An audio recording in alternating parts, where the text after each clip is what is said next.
Welcome back, good fans of the Transported Mind studio. Today we bring another amazing movie story. Stay connected as the story unfolds. Is there a more glorious sight in all of cinema than Jean-Claude Van Damme at his impossibly elastic, practically ethereal best? His lithe body slick with sweat as he crumples his opponent with a devastating spin kick, or does the splits and uppercuts a dude right in the dick? In his prime, the muscles from Brussels couldn't be matched in terms of pure physical spectacle, standing out from, or perhaps floating serenely above, Hollywood's other action superstars of the time, a compact outlier in an era of brutes and beefcakes. None of his peers, Stallone, Schwarzenegger, or even Lundgren, possessed that same ballistic, Gordon Liu-esque grace. Until Scott Adkins gets a legitimate shot at the big time, there's nobody in the mainstream who'll reach Van Damme's heights in the foreseeable future. For all Van Damme's elegance, for me, it's one of his earthier efforts that deserves to be spotlighted as the definitive, pitch-perfect Jean-Claude Van Damme vehicle, Nowhere to Run. Directed with workmanlike efficiency by Robert Harmon, conspicuously devoid of the stylistic bravura with which Harmon's 1986 masterpiece The Hitcher is saturated, and humbly nestled within Van Damme's stellar 80s and 90s catalog, the film isn't particularly worthy of any significant re-evaluation as a whole. It mostly does what it's supposed to do as a purely functional throwback to the classic Hollywood Western, the tale of a quiet stranger with a violent past arriving to protect a peaceful family from the encroaching evil of corrupt real estate developers. Van Damme's charisma might elude some, but if you're tuned into his specific frequency, his magnetism becomes undeniable. It's what Van Damme does with that rudimentary framework that's so special. He uses the film's nakedness as a platform from which to parade the full, remarkably expansive range of qualities that make him such a distinctive, irresistible presence. Look at the Nowhere to Run's opening set piece, in which Van Damme's Sam Gillen, a convict with a heart of gold, is freed when the bus taking him to prison flips over. Forced to engage in a sandy skirmish, Van Damme seems at first to ditch his trademark footwork, swapping pirouettes for straightforward pugilism as he bludgeons and headbutts his way through a crowd of competing criminals before eventually reminding us of his aerial prowess by pulling off an exquisite, gazelle-like flying tackle through two-car doors. Standing at the intersection between streetwise brawler and cultured athlete, Van Damme brings the best of both worlds, silk and steel, with a display of versatility that serves as a microcosm of his performance in its totality.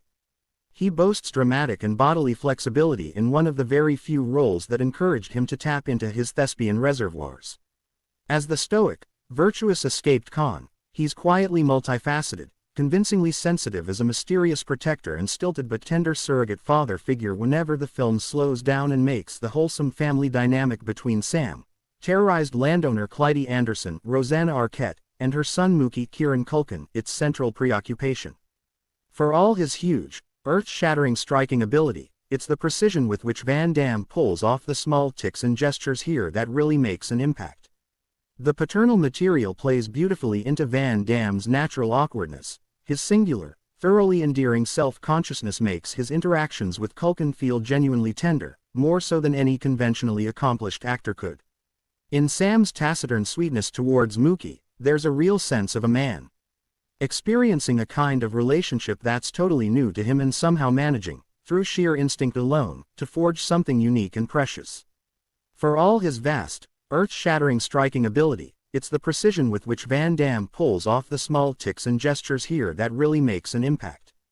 There's a wonderful moment at the Andersons' breakfast table where Mookie cheekily asks Sam to pass him the salt shaker, an object he knows Sam had earlier stolen and then duly returned while still illegally hiding out on Clyde's property. Van Damme's little pause and roll of the eyes totally sell the sense of familial bonding, that second of knowing hesitation in which the in-joke is acknowledged and appreciated behind a deceptively unsmiling veil. Van Damme's mild disposition is ideal for the film's romance, too, as Sam feels his way into Clyde's affections with disarming tentativeness. Again, it's the little things he does that stick, especially those slightly nervous glances with those glassy eyes as the two first size each other up, which then give way to wide, protracted gazes. It's all very low-key and restrained, which isn't to say there's no sizzle or heat.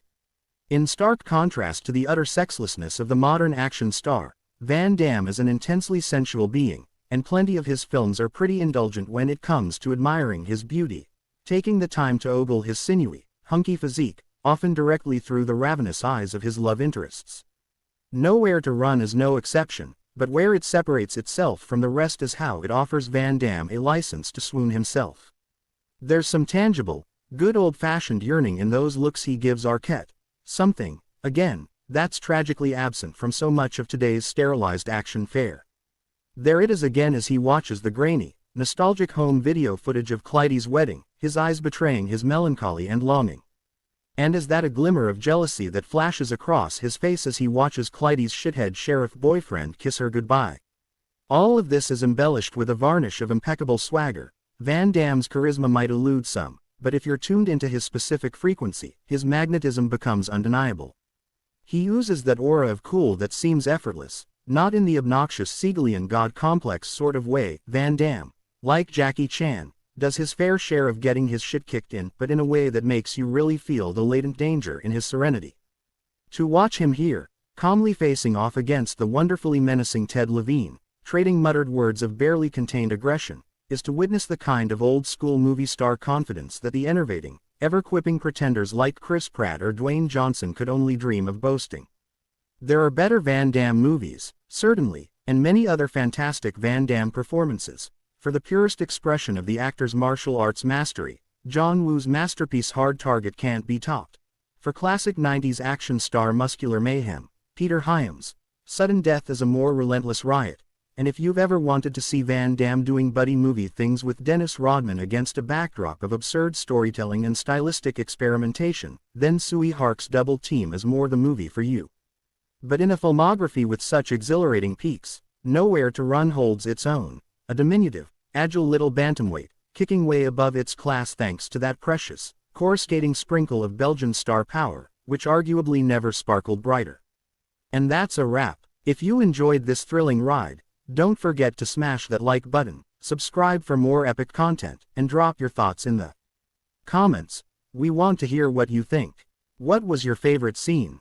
Who stole the show? Until next time, stay tuned, stay awesome, and keep watching the best of the Transported Mind Studio right here.